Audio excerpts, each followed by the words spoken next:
Assalamualaikum warahmatullahi wabarakatuh.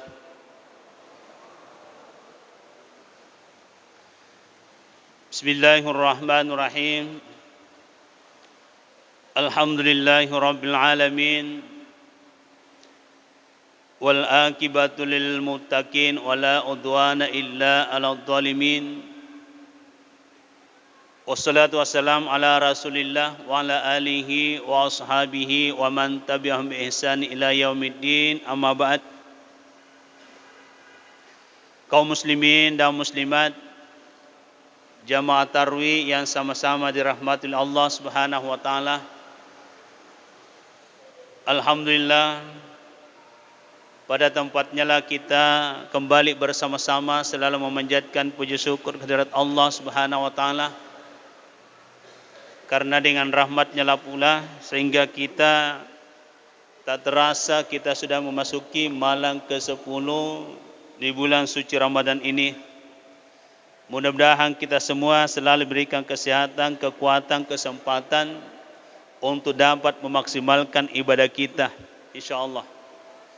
Kemudian dari itu mari pula kita selalu bersalawat kepada baginda Rasulullah sallallahu alaihi wasallam. Allahumma shalli ala sayyidina. Dengan selalu bersalawat kepada beliau, insyaAllah kita akan mendapat syafaatnya. Kaum muslimin dan muslimat yang sama-sama dirahmati Allah Subhanahu wa taala. Ya, sesuai dengan apa yang disampaikan tadi oleh protokol bahwa materi ceramah kita pada malam hari ini adalah tasawuf akhlaki. Jadi kebetulan ini bukunya, ini buku saya yang pertama saya tulis di musim corona. Jadi selama musim corona saya menulis buku, alhamdulillah 4 saya selesaikan. Dan ini yang paling pertama dalam penulisan tasawuf akhlaki. Sepertinya saya mendapat hidayah dari Allah memaknai COVID-19. Dan di dalam buku saya ini, tepatnya pada halaman 304, saya mencoba memaknai kenapa ada penyakit nomor 19. Ya, COVID-19 kan penyakit kemarin. Ya, ternyata angka 19 itu saya telusuri, saya dapat di dalam bacaan Bismillahirrahmanirrahim. Bismillahirrahmanirrahim ternyata hurufnya 19. Bisa kita lihat, Bismillahirrahmanirrahim itu pas 19 hurufnya. Ya, maka dari itu malam ini saya akan uraikan makna dan rahasia basmalah. Rasulullah sallallahu alaihi wasallam telah bersabda, "Kullu imrin tibalin la yabda'u fihi bismillahirrahmanirrahim fa huwa aqtau ay qatul barakah. Sininna urusatta sininna jama-jamatta." Yang tidak dimulai dengan Bismillahirrahmanirrahim maka putus berkah. Jadi maka dia Nabi ta saboleh-boleh ta dari kongka jama-jama melo ipang mulai awalilah dengan bacaan basmalah. Karena dengan membaca basmalah maka dia Nabi ta malaikal barakah. Engkau tu barakat natiwi. Lalu apa kandungan daripada basmalah itu sendiri? Jadi saya singkatkan saja istilah basmalah ada 4 huruf. Ba, sin, mim, lam. Ya, basmalah. Ternyata makna huruf ba bimakna bara'atullah. Aga batuanna jaminan keselamatan dari Allah Subhanahu wa taala. Jadi usahakanlah semua pekerjaan bacalah bismillah, karena yang menjamin keselamatan semua urusan, semua pekerjaan adalah Allah. Itulah sehingga penting diawali pekerjaan dengan basmalah. Kemudian huruf sin. Makna daripada huruf sin itu adalah satrullah. Satrullah. Artinya mendapat perlindungan dari Allah Subhanahu wa taala. Jadi apapun yang kita lakukan, kalau diawali dengan bismillah, maka insya Allah akan mendapat perlindungan dari Allah sesuai dengan makna huruf sin, satrullah, mendapat perlindungan dari Allah. Lalu yang ketiga, mim. Mim bermakna mahabbatullah. Artinya mendapat rahmat dan kasih sayang Allah. Jadi napuji ki puang Allah Ta'ala narekutuli ipang mulai jama-jamata dengan bacaan basmalah. Makna berikutnya huruf lam. Latifatun. Allah akan memberikan kelembutan hati bagi hamba yang selalu membaca basmalah. Inilah rahasia daripada basmalah. Kemudian waqala Rasulullah sallallahu alaihi wasallam, dan Rasulullah sallallahu alaihi wasallam telah bersabda, man arada ayyunjiyahu Allahu minaz zabaniyati tis'ata asyara falyakra'u bismillahirrahmanirrahim fayaj'alullahu lahu min kulli harfin junna min kulli wahid. Maka Nabi sallallahu alaihi wasallam ni gini kita melo ayyunjiallahu minaz zabaniyah, ingin diselamatkan oleh Allah dari malaikat zabaniyah, tis'ata asyara, 19 malaikat zabaniyah. Jadi 10 asera malaikat zabaniyah yang ditugaskan Allah untuk menyiksa manusia di neraka. Jadi 10 asera malaikat zabaniyah yang ditugaskan untuk menyiksa manusia di neraka. Apa kata Rasulullah? Falyakra'u bismillahirrahmanirrahim. Engkau lalu kita baca bismillahirrahmanirrahim. Setiap apa yang kita lakukan, awalilah dengan bismillahirrahmanirrahim. Apa kata Rasulullah? Fayaj'alullahu min kulli harfin junna min kulli wahid. Dapat cajingan itu puang Allah Ta'ala satu huruf satu yang tangkis malaikat zabaniyah. Kita bayangkan 19 malaikat zabaniyah, satu huruf mampu menangkis siksaan satu malaikat zabaniyah. Begitu pentingnya selalu membaca bismillahirrahmanirrahim. Lalu ada fenomena di lapangan. Ketika seseorang melaksanakan sholat, bahkan ada yang tidak membaca basmalah pada waktu sholat. Ini ada beberapa oknum saya dapat di lapangan. Saya telusuri, tolong cari dasarnya yang paling kuat.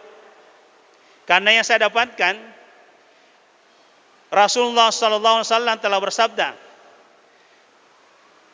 "Iza qara'tumul alhamdulillah ay al-Fatihah, falyakra'u bismillahirrahmanirrahim.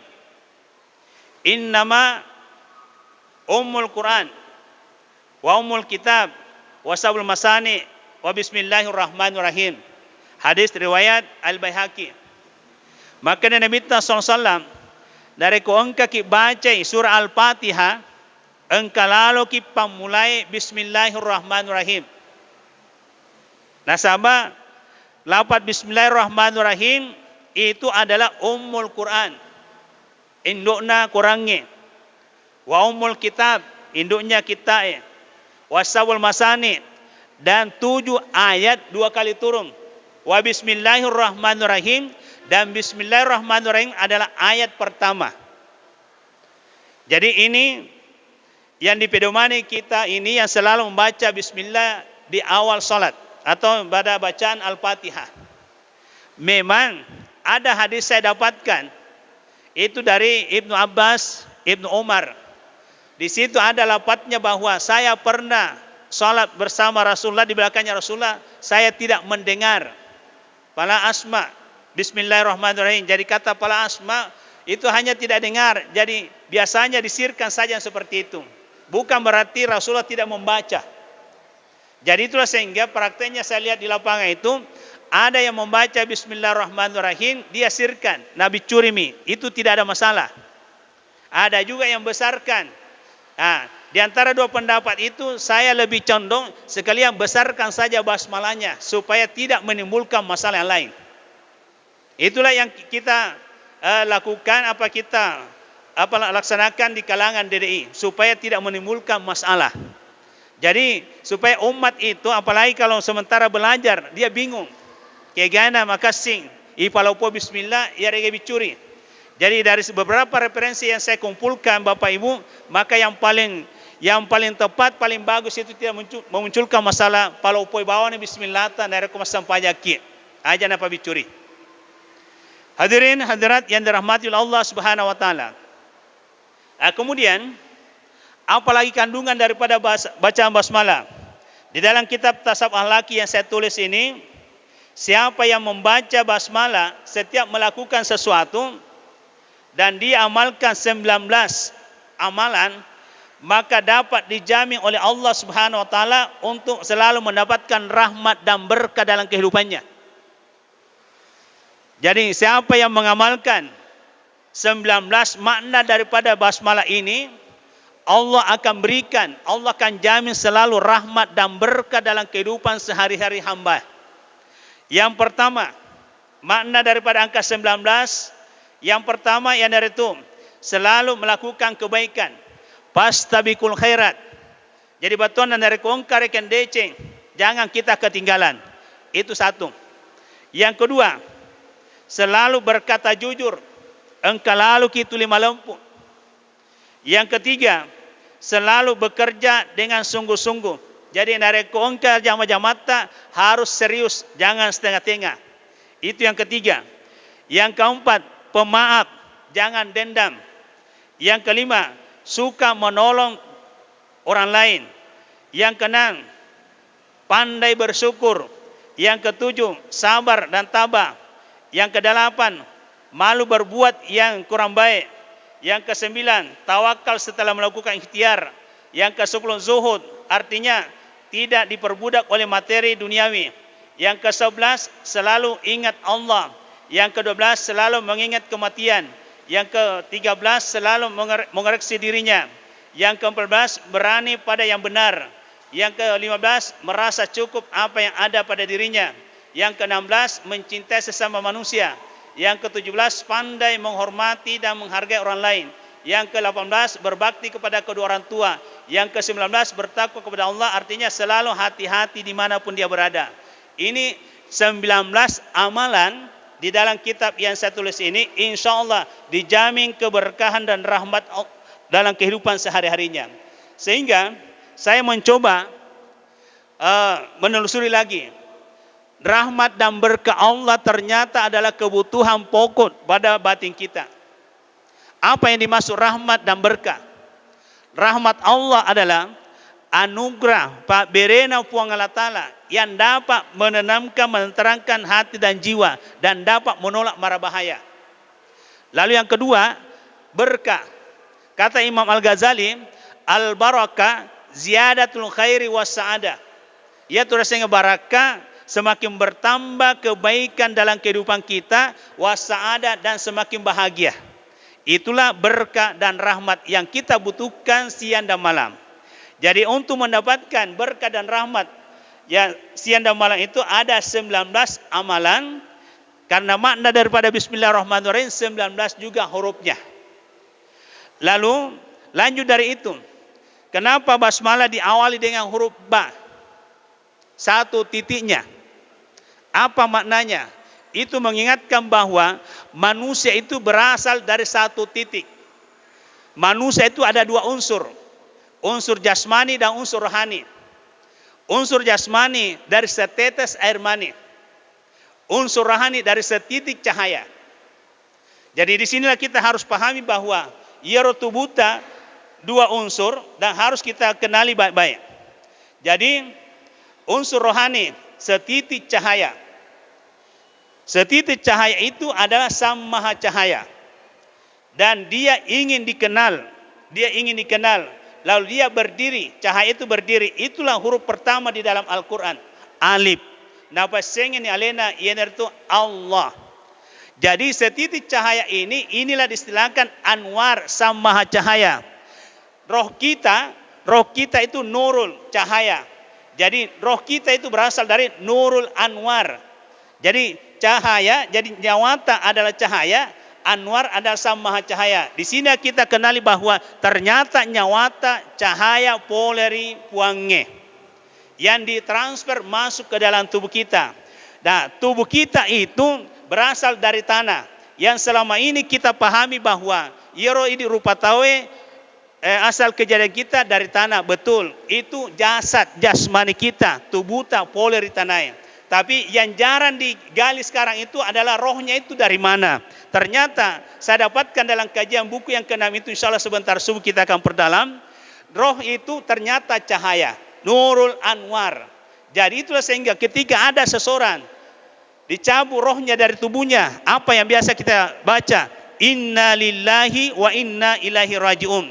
Sesungguhnya roh kita ini dari Allah, dan sesungguhnya roh kita ini akan kembali kepada Allah. Jadi nyawata memang cahaya dari Allah dan ingin kembali.